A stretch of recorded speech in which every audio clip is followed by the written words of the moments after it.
esteemed faculty members, and all the delegates. Thank you for joining. This is Sahiti on behalf of Shield Connect, welcoming you all for today's webinar, Tubal Factors and Fertility, organized by Oxy Reproductive Health Committee. So it's my privilege to introduce the moderators of today's webinar, Dr. Aruna Ashok ma'am. Ma'am is the fertility consultant and clinical director of A4 Fertility Center and Hospital.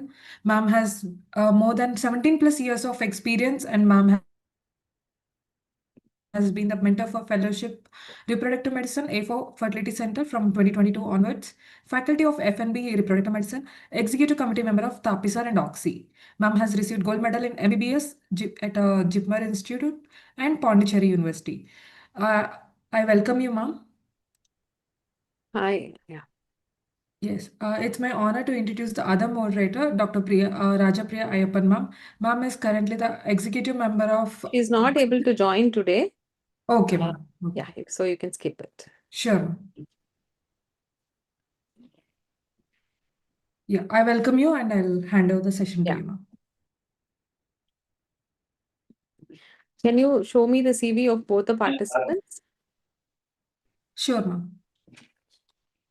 Today we are having a discussion on tubal factors. We have Dr. Priyanka R, who is a fellow at Aishwarya Fertility Center, Adaya, Chennai. She has done her fellowship there and she's right now working in Aishwarya Fertility Center. So she's a member of Oxy and Foxy. Hi, Dr. Priyanka, you are there? Yes, ma'am. Yes. So you're a consultant in Aishwarya Fertility Center, is it No, right? ma'am, I'm a fellow, ma'am, reproductive fellow, ma'am. Reproductive Fellow medicine. in, okay, you put Yes, consultant obstetrician in. Okay, OG consultant, but fellow in fertility. Oh, yes, So we have ma'am. two Fellow. fellows then presenting today. So it's more interesting to have their version of how the tubal factor is going to be dealt in the future. So next slide of Neha. Yeah. She is a fellow who is doing in our center, A4 Fertility Center.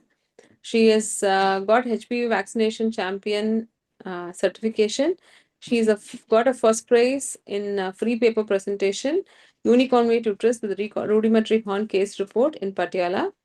She is a bright student who is very academic and learning a lot. So we have both Priyanka and Neha presenting on cases that is managed in their centers with tubal factor problems. Over to you both doctors. At the end, we can have discussions.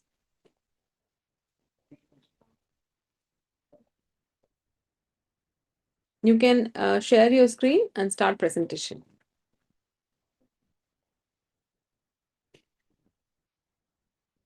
Priyanka is going to do the first one.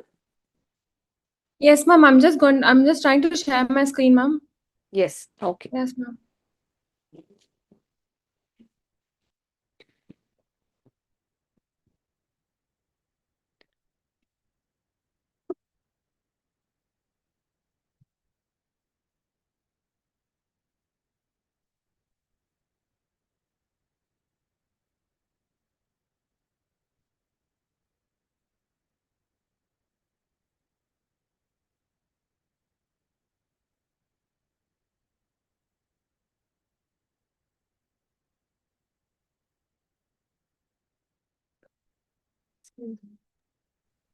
Yeah. Is there any issue, ma'am? Ma'am, I'm unable to share screen, ma'am. I'm just trying to figure out something is wrong, ma'am. I'll just figure it out, ma'am. Neha, if yours is shareable, you can proceed. Yeah, at first, please open the PPT, ma'am, and then click on green color share option. And then you need to click on the PPT tab, and then again, you need to click on share option. Okay, ma'am. I'll try that, ma'am. Sure. Meanwhile, Neha, ma'am, you can also try and check once more. Okay, ma'am.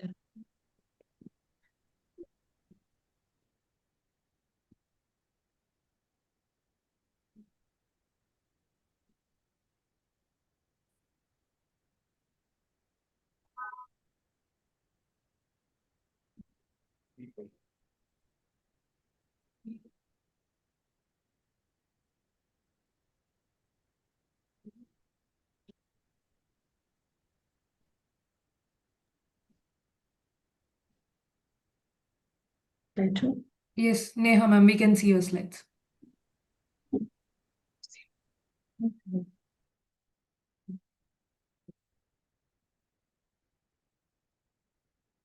Shall I start, ma'am? Yes, ma'am. Good afternoon, everyone. Uh, for today's discussion, we'll start with the tubal patency and fertility. For the evaluation of infertile couple, the basic three evaluation we do. First, we evaluate for the ovulation assessment, semen analysis, and the tubal patency. Today, we will discuss the tubal patency. Why tubal evaluation matters. Infertility affects millions worldwide, creating significant emotional and societal burden. Tubal factor accounts for nearly 25 to 35% of female infertility, underscoring the need for accurate assessment. Early diagnosis allows timely treatment and optimizes the reproductive outcomes. Tubal fertility factor infertility. Tubal factor infertility refers to the subinfertility or infertility caused. Just coming.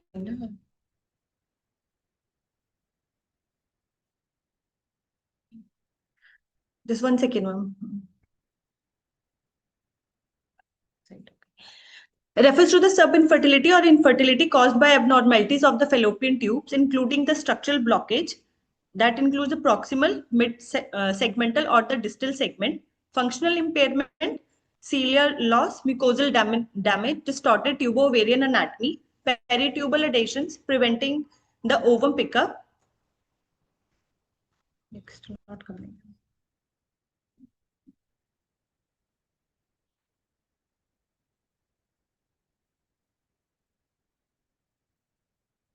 Sorry, some disturbance is there, but my next slide is not coming. Peritubal adhesions preventing the ovum pickup. Hydrosalpinx, where the toxic fluid interferes with the conception and implantation, causes pelvic inflammatory disease, septic abortions, ruptured appendix, tubal surgery or ectopic, history of genital tuberculosis, hydrosalpinx, inflammation related to endometriosis, surgical trauma, peritoneal adhesions. Now we will discuss the cases. My first case is my patient X, age 33-year-old, husband age 36-year-old. They married since 10 years, non-consanguineous marriage. She is a bank manager by occupation and her husband is IT sector. Obs history, she has Paravan Liban, 8-year-old male child conceived by natural conception. LSC is done in 2017. Her basic investigation blood group A positive, CPC 11 HB, TLC 7.3 and platelet 2.9 lakh with AMH level 2.4, prolactin normal, HbA1c 5.8, thyroid 2.7, serology negative with the husband semen analysis teratozoospermia. This is the HST of the patient showing the mild terminal hydrosalpinx with both-sided peritoneal spill present. HSD, both tubes swollen, bilateral mild terminal hydrosalpinx, both tubes with spill present. The patient proceeded with IUI and done on 24th October. And then beta HCG was done, which was 1400 with ultrasound showing no intrauterine sac. Patient was kept on beta HCG follow-up and serial scan. Even after 2 weeks, there was no fall in beta HCG. The last beta HCG value was 1600 and the scan showing the right adnexal mass with free fluid in the pouch of Douglas. Next morning, patient was taken up for laparoscopy, found right tubal ectopic ongoing rupture. Laparoscopic, hysteroscopic and the chromoperturbation done with right self-injectomy done on 7th November. Left tube showed hydrosalpinx, but in CPT, spill was present. Couple requested to retain the tube. Patient wanted to conserve the tube. Consent taken with explaining the future risk of ectopic and preserve the tube. Will definitely update once the patient conceives next time. This is the ultrasound of the patient showing the hydrosalpinx.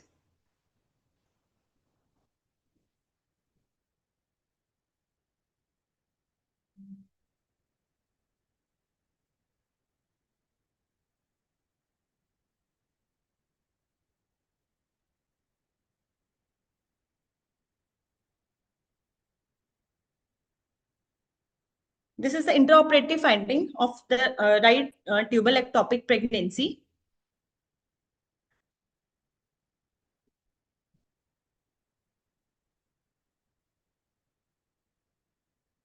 This is intraoperating finding with the left tubal terminal hydrosalpinx with spill present.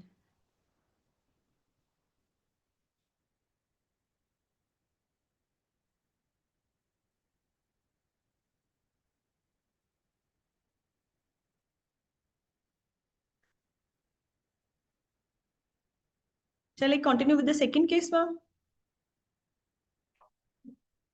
Yes, Neha, you can continue. Okay, ma'am. Second case, patient age 29-year-old, husband age 31-year, married since 3 years, wife is housewife by occupation, and husband is businessman. Patient has a regular cycle with 4 to 5 days every 30 to 32 days. No history of dysmenorrhea or dyspareunia. Previous treatment, she has a history of ovulation induction 4 cycles and 1 cycle of IUI done outside. Male history, personal history, no history of smoking or alcohol intake, no history of any chronic illness, no history of any drug intake, no history of any surgeries in the past, no history of premature ejaculation, erectile function, appetite normal and bowel bladder normal. Investigations all normal with husband semen analysis count 40 million per ml, rapid progressive mortality 76%, non-progressive 22, with HSG showing right tubal block proximal and left tube spill present. The patient was proceeded with IUI, which was done on 1st November, and serial beta HCG done on 20th November. It was 425, and doubling was done, which was 1126. And now patient is undergoing the scan showing the intrauterine GSAC corresponding to the 6 weeks with cardiac activity present. So for the proximal tubal block, we start with the HSD showing the proximal block. We can repeat HSD for, or the hysterocontrast salpingography for confirmation, or do the selective tubal cannulation. If the cannulation is successful, we can try for the natural conception. No surgery is needed for the unilateral proximal tubal occlusion when the other tube is normal. ASRM advise IVF when proximal block is due to the irreversible pathology, example the chronic salpingitis, ischemic nodosa in older women and with significant male factor infertility. For the distal tubal block, mild or moderate, with at least 50% of the endosalpinx or tubal wall healthy, we can go for the reconstructive surgery. And if the distal tubal block is severe, we recommend IVF for the patient. Fimbrial block, identify the fimbrial phimosis or agglutination, assess the fimbrial mucosa. If it is mild, then we can proceed with the reconstructive surgeries, laparoscopic fimbrioplasty or fimbriolysis or neosalpingostomy. If the severe fibrosis is present, then IVF is recommended. For the hydrosalpinx, toxic fluid decrease the IVF success. And so before IVF, salpingectomy or the proximal tubal occlusion is advised. And after treatment, improved IVF results. Distal tube, but the tube is patent. Check for the fluid accumulation. If no reflux, we can do observation. And if the reflux is present, treat like the hydrosalpinx. Thank you, ma'am.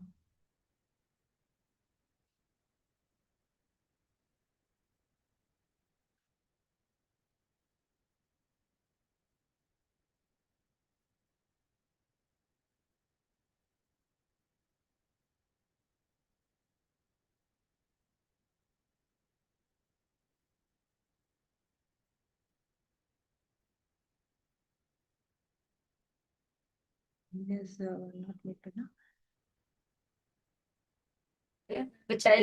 Ma'am, please continue.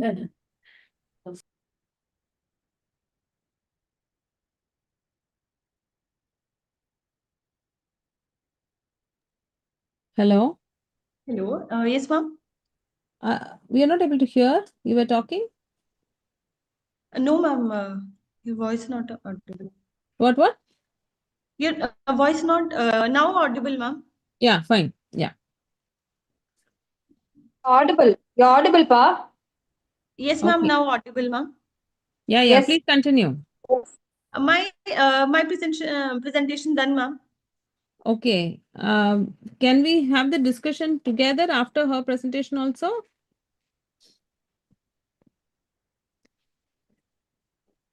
Yes. We can have the second presentation also. And then have the discussion. Yes. Priyanka, Okay, you're able to share? then I'll stop sharing, ma'am. Yes. Okay.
Ma'am, is my screen visible? Yes, ma'am. Can you please make it as full screen, ma'am? Yes, ma'am, I'm just doing that. You can go to slideshow and then. Yes, ma'am, I'll do. Ma'am, is it visible? Yes, ma'am. Yes, it is visible. Good afternoon, one and all. My topic is on tubal factors and infertility. It's a case series of 3 different cases and how we are managing those cases. So, case 1 is about Mrs. X, a 28-year-old nullly gravida, who's been married since 4 years and trying to conceive for the past 4 years with regular cycles, with 3, which is 3 by 28 cycles, no history of dysmenorrhea, no history of heavy menstrual bleeding, no relevant medical or surgical history. And apart from that, she doesn't have any other difficulties regarding coitus, no history of dyspareunia, and no other complaints as such. All the baseline investigations which were done were found to be normal, and we did a USG pelvis which showed bilateral polycystic ovaries with significant fluid in the pouch of Douglas. So we did a HSG followed by this to evaluate her tubes, which showed bilateral tubal block at the level of patient was counseled for diagnostic hysterolaparoscopy, and these were which is the 4 images on the side. We found this milky yellowish fluid in the peritoneal cavity during DHL. So on laparoscopy, both the tubes are disconnected because both of the tubes showed features of hydrosalpinx. And since we had counseled her for ICSI, we just ended up disconnecting the hydrosalpinx. Peritoneal fluid was sent for cytology immediately intra-op, and it was found not to be infective etiology because it was thick and viscous fluid which felt like pus. So just to rule out tuberculosis, TB peritonitis, or any other infective cause, we had sent it, and immediately we got the information that it's not of infective etiology. We called a surgeon just to inspect the abdomen once more because no evident leak of anything was seen. We gave a proper peritoneal lavage, and the fluid which we sent, we had sent it for TB PCR after collecting it, and then we are also given it for cytology and also for evaluation of the fluid. So the fluid showed increased levels of triglyceride, and it was negative for all the infections, and the findings are consistent with child. So it was found to be chylomperitonitis, and there are 2 earlier case reports on chylomperitonitis, which actually says that chylous ascites can bathe all the reproductive organs, and it causes severe infertility. And in this is one of the reasons, and the other reason is also hydrosalpinx. So we had counseled the patient for ICSI and FPT and AMH for 2.8. With anti-protocol, we stimulated her and we got 5 grade 1 embryos. And we did FET with 2 embryos. Beta HCG turned positive, and currently patient is pregnant 12 to 13 weeks with singleton fetus. And as of now, there's no repeat collection of chylous ascites. Second case is Mrs. K, 30 years old, P12, previous to normal delivery, sterilized last childbirth 6 years back. And she has regular cycles, which is 4 by 30 cycles, no history of heavy menstrual flow or no history of dysmenorrhea. She got remarried 3 years. Both her children are alive and healthy.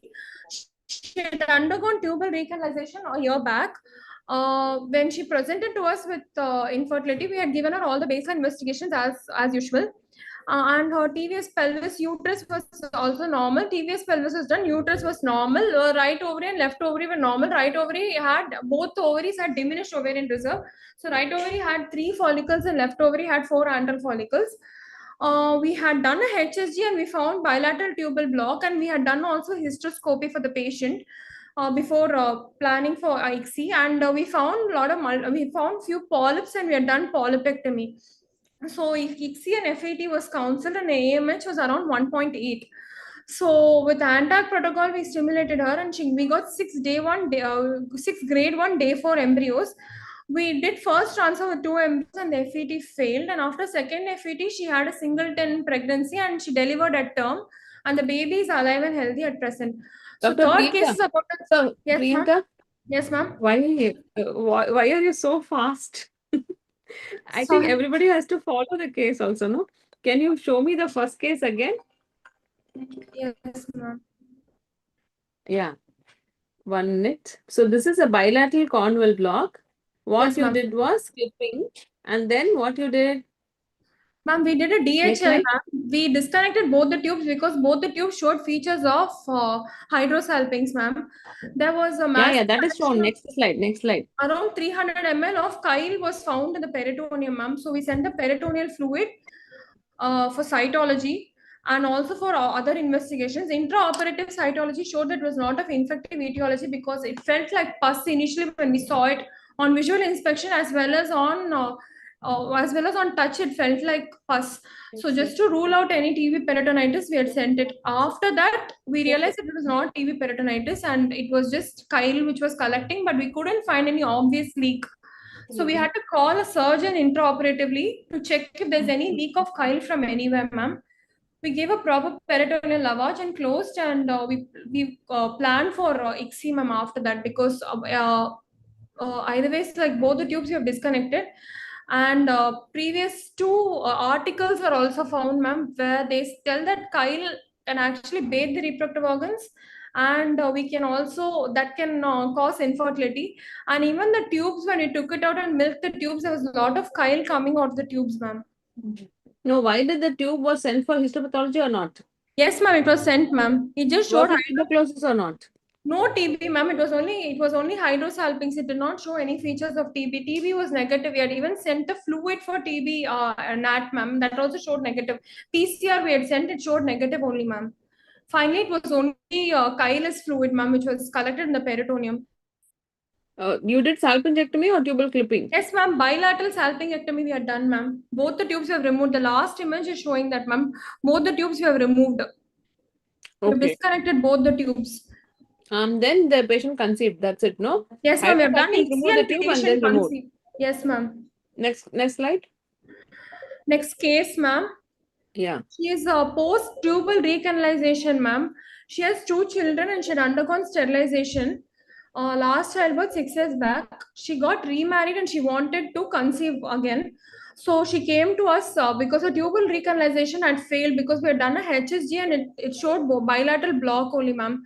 Again, we had done as usual, baseline investigations that we did were normal. TVS pelvis we did, uterus was normal, ma'am. But she had diminished ovarian reserve. So right ovary had 3 and left ovary had 4 antral follicles. She had no other complaints, ma'am. Otherwise, her coital history was good and even her menstrual history was normal only, ma'am. So HSG we saw bilateral tubal block, and on hysteroscopy, which we planned prior to ICSI, we found that there were some polyps and we had done a proper polypectomy and sent it for histopathology, ma'am. And then we counseled her for ICSI and FET. Her AMH was also reduced. It was 1.8. and we got 6 grade 1 day 4 embryos, ma'am, and then one after 2 FET she conceived and she delivered the baby at term, ma'am. So in this, what is that? Anyway, the discussion is at the end, but Yes, it ma'am. was very fast presentation. Little bit slowly. You Sorry, can ma'am. so that everybody can. I'll do the next one very slowly, ma'am. Yeah. Can I start, ma'am? Yeah, yeah. Yes. My third case is about Mrs. A. She's a 28-year-old nulli gravida. She's been married for the past 3 years. She has regular cycles with complaints of severe triple dysmenorrhea for the past 6 years. She has no complaints of heavy menstrual bleeding, but she also has history of intermenstrual brownish discharge for the past 2 years. She has history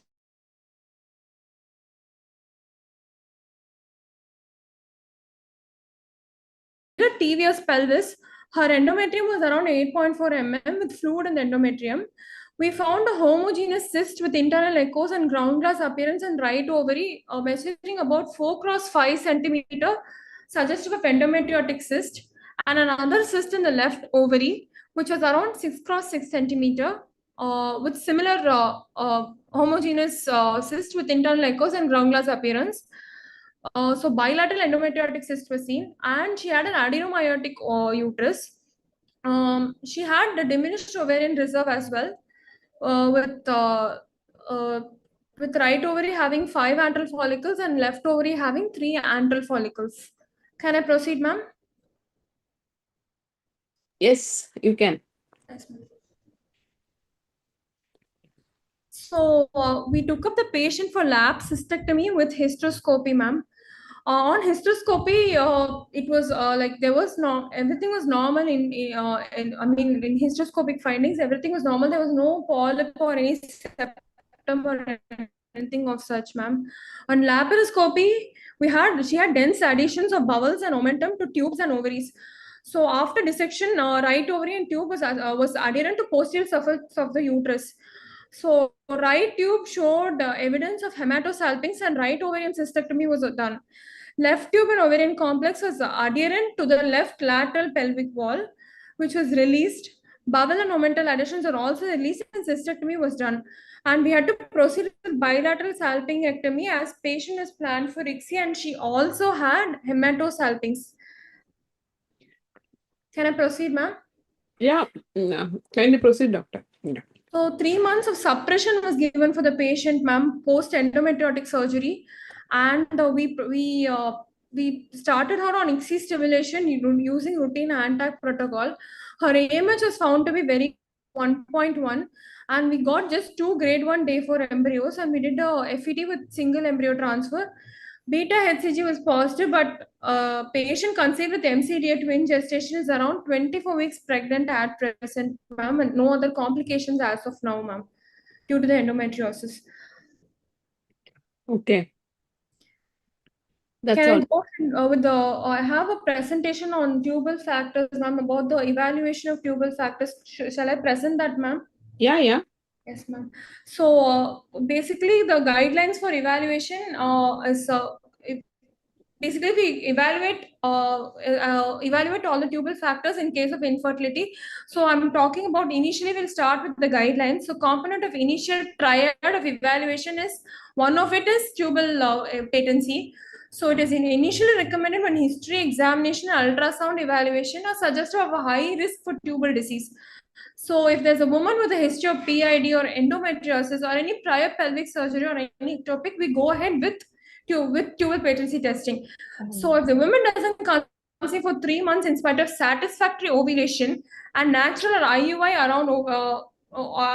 around ovulation, we proceed with tubal patency testing. So we have 3 different guidelines. First is laid by RCOG.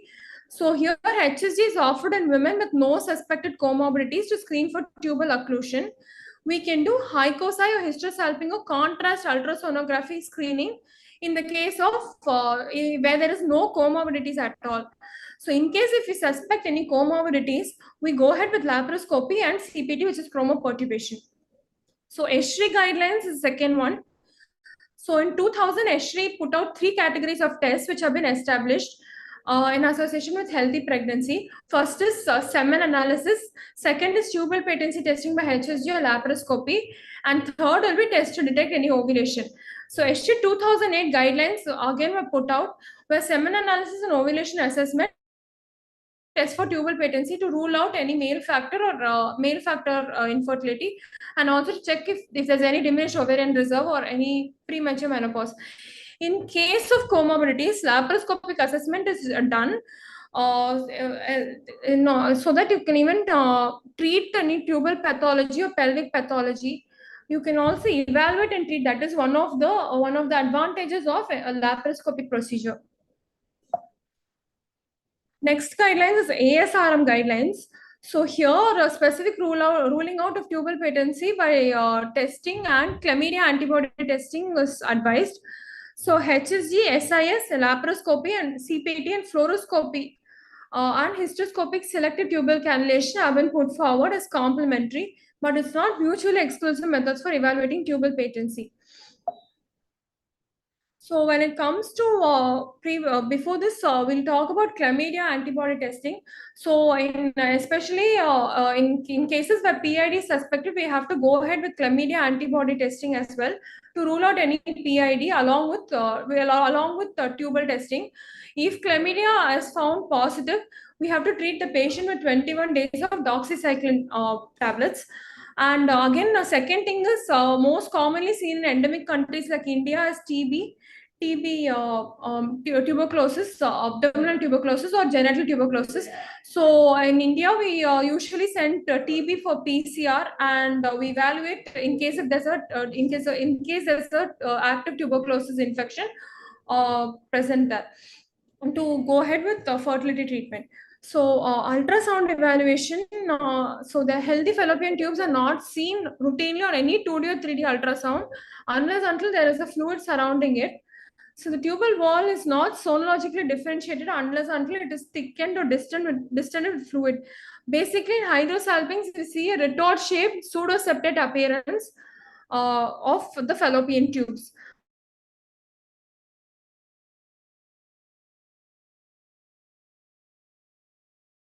Which separates the uterus and the ovary.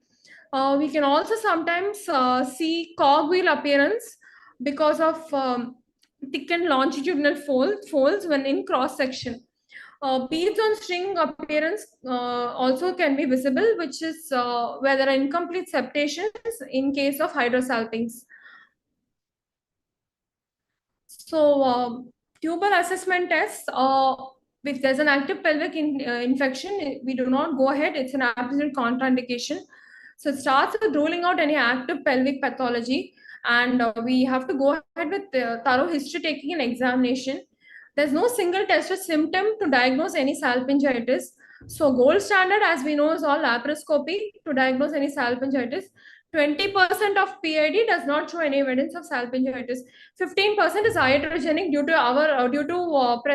endometrial curettage, HSG, IUC insertion. So we should maintain strict asepsis when we are doing all these procedures, so that we do not introduce any PID from outside.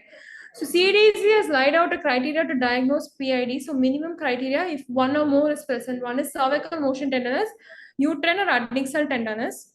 An additional criteria will be oral temperature more than 101 degree Fahrenheit, any abnormal cervical discharge or cervical friability on examination, excessive WBC on vaginal fluid microscopy, high CSR and high CRP, and if there's any laboratory confirmation of Neisseria gonorrhea or chlamydia trachomatis. And more specific will be endometrial biopsy, where you can see proper endometritis, and TVS or MRI, where we see fluid-filled tubes with or without free pelvic fluid, and tube-ovarian complex or Doppler studies, which are suggestive of pelvic infection, like any tube or hyperemia. If we see, we can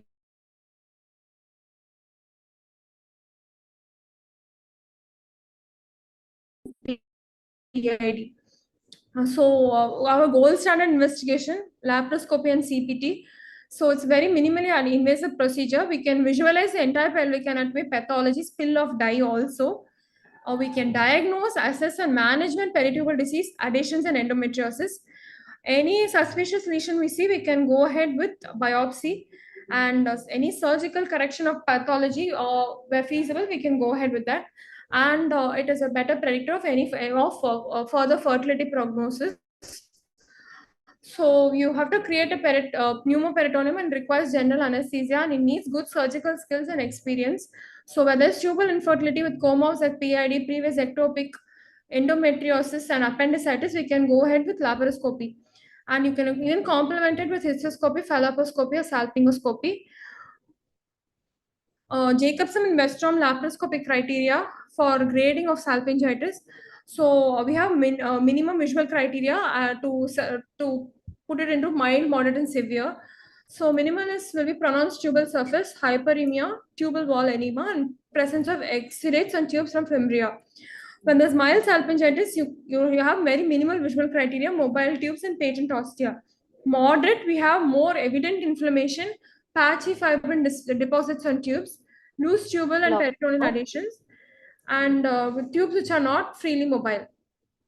In severe salpingitis, we see intense congestion, dense pelvic adhesions, pyosalpinx, and even TO mass can be seen. So we grade each adnexa separately, and whichever adnexa has the most severe pathology, that is the grade of salpingitis. Most commonly done in screening test is just salpingography. So 10 ml of water soluble radio contrast is given transcervically, and serial X-ray imaging is done to see the uterine cavity and also to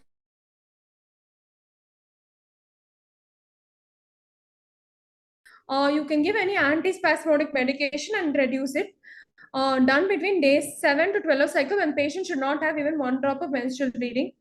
Mostly we use water-based dye, though oil-based dyes will give better live birth rates. Oil-based dye has a lot of complications, being embolism and granuloma, and the radiation exposure is also very less. So it has a very high sensitivity and it has a very high specificity value. Sensitivity is 53 to 65, specificity is 83 to 87%. Positive predictive is 38 and negative predictive is 94%. So advanced HSG is also done nowadays under fluoroscopic guidance and tubal cannulation and also tubal pressure. So it can be categorized into 3. So one is normal, patent, and severe tubal disease or blocked tubes. So normal is there's good chance for future fertility, very low chance for ectopic. Second is patent tubal disease, which is into 2A and 2B. So 2A is mild tubal, 2B is moderate tubal. So moderate prognosis and outcomes of future pregnancy, and this category has the highest risk of ectopic. Third is either patent or blocked tubes with severe tubal disease. ART is what we prefer in such cases, and the ectopic pregnancy rate is very low because anyway the tubes are blocked. So selective salpingography and tubal catheterization. So this is fluoroscopic guided transcervical cannulation of the proximal tubes and selective salpingogram to identify dislodge any proximal tubal block, due to any spasms, plugs, or adhesions. So sonohysterosalpingography is transcervical fluid installation, filling in flows monitored by transvaginal ultrasound. It's confirmed by the presence of fluid in cul-de-sac. But the only one of the main drawbacks is we cannot find out if it's any unilateral patency or by unilateral tubal block or bilateral tubal block. Two methods are science tests and SIS or SIS and hycosite. So 3D ultrasound, color Doppler, power Doppler can also be utilized in insufflated tubes, and it's a better alternative to HSG. So 300 ml of plain saline is put in science test, and mixture of air or saline or solution of galactose and 1% palmitic acid for hycosite after catheterizing the cervix with number 8 Foley's. So it has a good sensitivity value of 76 to 96% and specificity of around 67 to 100%. Hydrolaparoscopy and fertiloscopy. So we have a small endoscopic view of the pelvis after instilling 500 ml of fluid medium through needle inserted through the posterior fornix. So it's an OP procedure. Minor adhesiolisis and endometriosis fulguration can be done, but there's a high risk of bowel injury in case of POD obliteration. Findings are very reliable, but the instruments are very expensive and needs experience. Salpingography is for diseased fallopian tubes. We use it to actually evaluate the mucosa. So grade 1 is normal mucosal folds. Grade 2 is major folds separated and flattened, but otherwise normal or dye staining of mucosa or minimal flattening is visualized. Grade 3 focal adhesions between mucosal folds and variable flattening. And extensive adhesions between mucous fold and disseminated flat areas is grade 4. Grade 5 is complete loss of mucosal fold pattern completely. So it's not routinely performed during laparoscopy, as it's a very tedious procedure and it needs a second telescope. Next is fertiloscopy, where you grasp the fimbria and stabilize it and introduce a small telescope through the fimbria, which enters the ampulla and reaches the isthmoampullary ray junction. So you should continuously irrigate the tube, and a tap is located for inflow and outflow adjustment. You should not put excessive pressure at the ampulla. 30-degree lens is used to examine each portion of the ampulla by rotating the telescope. So any pathology is correct, and the ampulla is corrected on priority basis before performing any ART procedures. So this is the sensitivity and specificity. So laparoscopy is gold standard, and the only limitations are invasive, and you need general anesthesia and skills. Complications, vascular injuries. HSG sensitivity is 53 to 65%. Specificity is 83 to 87%. So only problem, only failure to catheterize or cannulate and leak of dye around the cervix, tubal spasm, which can show a false positive, or any debris which can show a false positive report. Only complication will be anaphylaxis, most commonly anaphylaxis because of iodine-based dyes. PID 3.1%, radiation exposure. Hycosi, sensitivity is 93.3%, specificity is 89.7%. The only complication is PID. Fertiloscopy, 86% is sensitivity, specificity is 100%, and complication is rectal injury, which is also very rare. When you go to saline salpingography, we have the limitations are unclear, but we can go ahead with, we can by chance perforate also. Chlamydial antibody is around 100% specificity, and the complications are not known.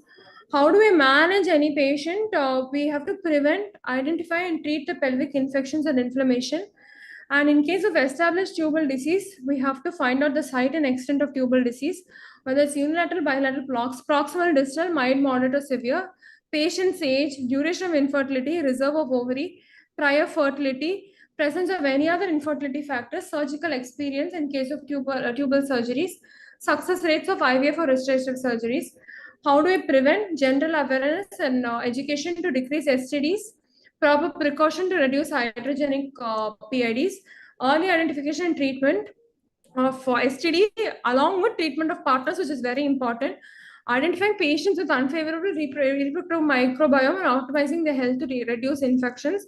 And in case of IVF patients, we have to go ahead. There are a lot of women who have vaginal smears which are consistent with bacterial vaginosis in presence of unfavorable should also be treated. And in STD identification and treatment, high index of suspicion is needed to diagnose this, as they cause and as they worsen the tubal infertility. And in when IVF for tubal infertility is done for absolutely untreatable tubal infertility cases. And if there are other problems also, like male factor, resistant anovulation, etc., contributing to infertility, we can go ahead with IVF. Ideal management, in case of hydrosalpinx and severe fimbrial phimosis, IVF and embryo transfer after salpingectomy and occlusion or disconnection of the hydrosalpinx. IVF is expensive.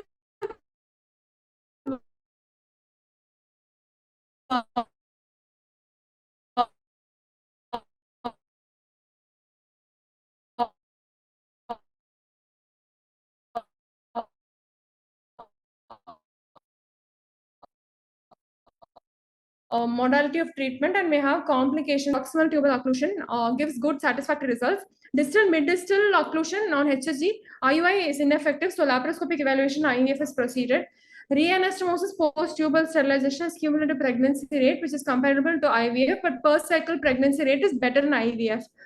So ongoing pregnancy rate is 75% in less than 35 years, 66 in 35 to 40 years, 44% in more than 40 years, and IVF cycle for tubal infertility. Sterilization reversal is the most cost-effective procedure in women, but IVF is the best modality if women is more than 40 years of age. Hydrosalpinx is just it adversely affects the various embryo and endometrial interactions at the molecular level, and it has reduced alpha V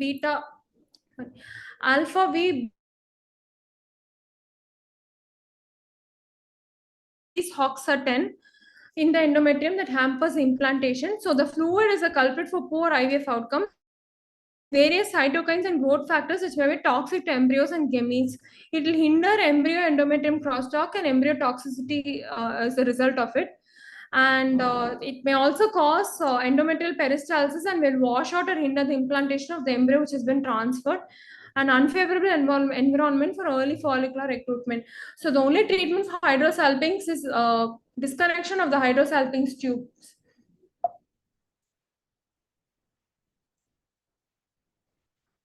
So best method to detect is 2-day TVS, which has a high specificity of 99.7%, sensitivity of 84.6. HICOSI also we can do to assess uterine cavity and tubes where there are more than 2 unexplained implantation failures. And so treatment will be laparoscopic salpingectomy, where you totally remove the chronically inflamed tissue. No further risk of abscess formation or torsion. Increases the accessibility of ovary for OPU. Disadvantages are it's an invasive procedure, difficult if tube is buried. In addition, interstitial convent pregnancy and rupture rarely occurs, and ovarian vascularity and function may be hampered. Tubal occlusion with electrocautery clips or hysteroscopy, assure microinsert. Advantages are it's less invasive, easier than salpingectomy when dense adhesions are present. Disadvantages, risk of abscess or torsion.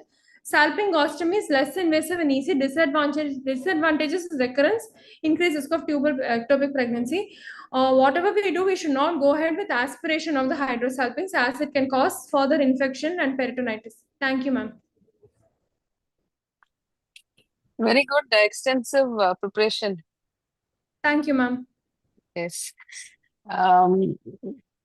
Whenever there is a documentation in your case, which is there, we often see bilateral tubal block.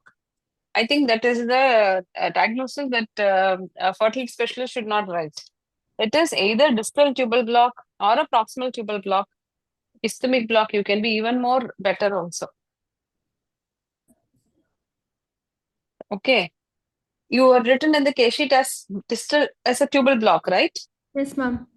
Before IVF, for example, if it is a distal tubal block, Yes, and ma'am. we have not done, it is hydrosalpinx is not seen, and we proceed and the patient becomes negative, then we should not be thinking that it is a distal tubal block, they didn't do tubal flipping, salpingectomy is adequate. So whenever there is a documentation done by radiologist also, we should also keep insisting them that the block has to be mentioned, where is the tubal block. Okay, ma'am. So whenever we do a laparoscopy also, we can use it. Yes, How ma'am. commonly you're using the scoring system for the salpingitis? Priyanka, you're regularly using it?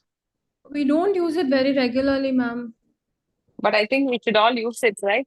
Yes, The ma'am. whole purpose of grading is to use it. Yes, ma'am. Yeah. So, 1 minute. I'm echoing into more.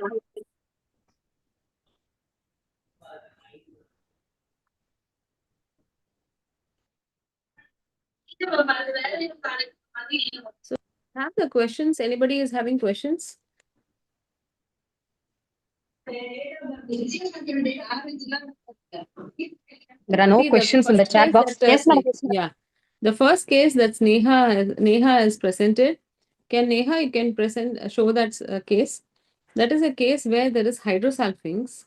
That is salpingitis 2A, we can call. There is salpingitis, but there is spill. So we proceeded with IUI, and then she had a ectopic, and still the patient was not ready for clipping the tubes.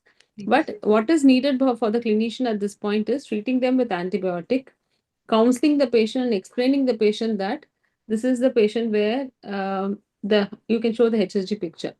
So it's a very common scenario where we see a tubal pathology, but still we cannot show the patient or tell the patient to clip the tubes because it is in between.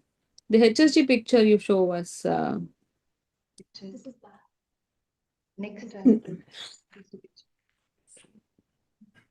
You just now showed, no, the HSG picture? Yes, it's getting back. Yeah. So what is the situation in this HSG picture is, we see that, why are you skipping it? You move to the HSG only. Keep in the HSG. Yeah. Yeah. This HSG, it is a tubal hydrosalpinx is present, mild it is, but there is a spill. So patient is told by the radiologist that there is a spill. So patient is not going to accept for any modality or clipping of the tubes because already she has delivered one child. But we have explained the patient adequately about ectopic risk. So the patient, when she had ectopic, didn't create a problem, and she was accepting that ectopic. And despite, you can go to the laparoscopic picture. Yes, ma'am. So though the beta HCG was increasing, we couldn't see the sac, and we could clearly see ectopic pregnancy. So the suspicion and these diagnosis is very helpful. How the HSG or SSG, you can see the ectopic, and this is the ectopic pregnancy. So the opposite tube also had hydrosulfing, still the tubes were patent. So we had given her for 14 days of antibiotic, and then she'll try for a baby, maybe after 3-4 months. And once the pregnancy is positive, they have to come back for a scan.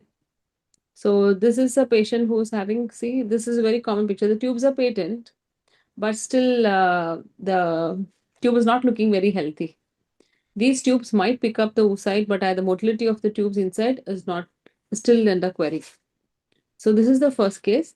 The second case is, we have done a proximal tubal cannulation, and the patient has conceived on her own without IVF. So all these are the methods that we commonly see. I think your presentation also, one was bilateral hydrosulfings, you had to clip the tubes.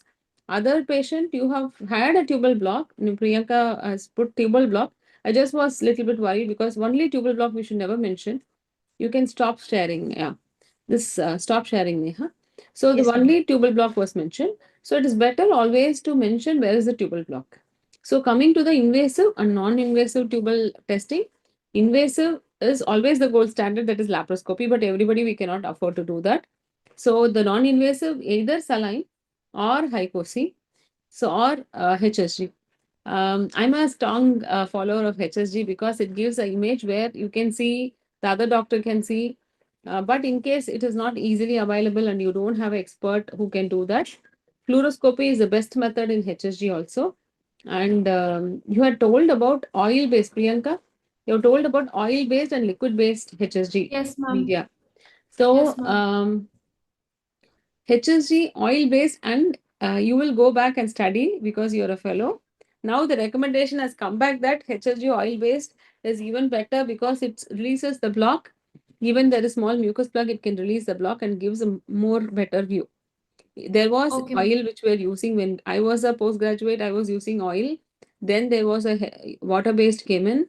Again, last year there was some recommendations in papers where oil-based is better. And Haikosi, how to do person has asked.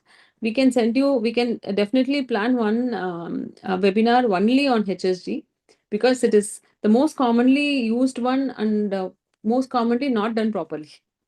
So Haikosi, we have done a workshop in our conference. We have done a Haikosi for patients and demonstrated the video. I'll try to get it and show it also.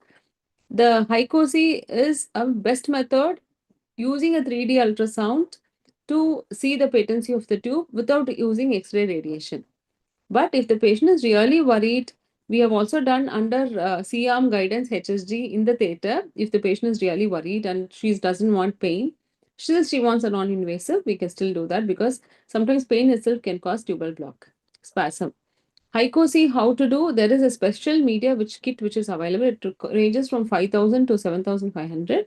With that media, if we do, we can under 3D ultrasound, a trained person, at least 2 doctors are needed to do it in a very effective way. One can inject and one can view in ultrasound, or if you're experienced, you can do by yourself also. When you use those medias which is available, there are Hycosi, not only one media which is available, 4 or 5 medias are available. Whichever you are comfortable with, you can use it. And these images are reproducible. Not like saline sonogram where you don't know which tube is patent and which tube is not patent. It is not like that. So better than a saline sono is HICOC. So you can do a HICOC, see the pictures, and then you can then plan a laparoscopy if there is a tubal block. I think we will next go ahead with a separate session on HSG. Dr. Meena, you wanted to tell something?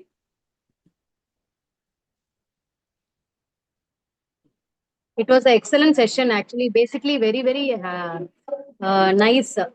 Both the cases, I think we should have more participants to listen. Since it is a recorded thing, I think people will like to have it recorded and placed in the YouTube. Very nice, actually. Excellent, Dr. Aruna. It was very, very nice. Oh, thank you. I think we will have one session on HSG itself. One doctor has asked the chat box. It's a very good suggestion because Yes, it's yes. commonly done and Yeah. not properly done. Yeah. Yeah. So we will have this, and this is all already telecasted. It will be live in YouTube also. You can see it. Yeah. Yeah. So thank you. Thank you for Thank you so giving much. both the Yeah. presenters did a good job. Yeah. Priyanka, Thank good. you, Dr. Thank you, Aruna, ma'am. Dr. Rajapriya, madam, and Dr. Priyanka, Dr. Neha. Excellent fellows from Aishwarya and A4 Fertility Center, and Dr. Nitya Naram also I could see. Thank you on behalf of the Oxy Reproductive Health Committee team, Sampath ma'am, Meenakshi and myself. Thank you so much. Thank you, ma'am. Thank you very much. Thank you all the delegates who have joined also. Thank you.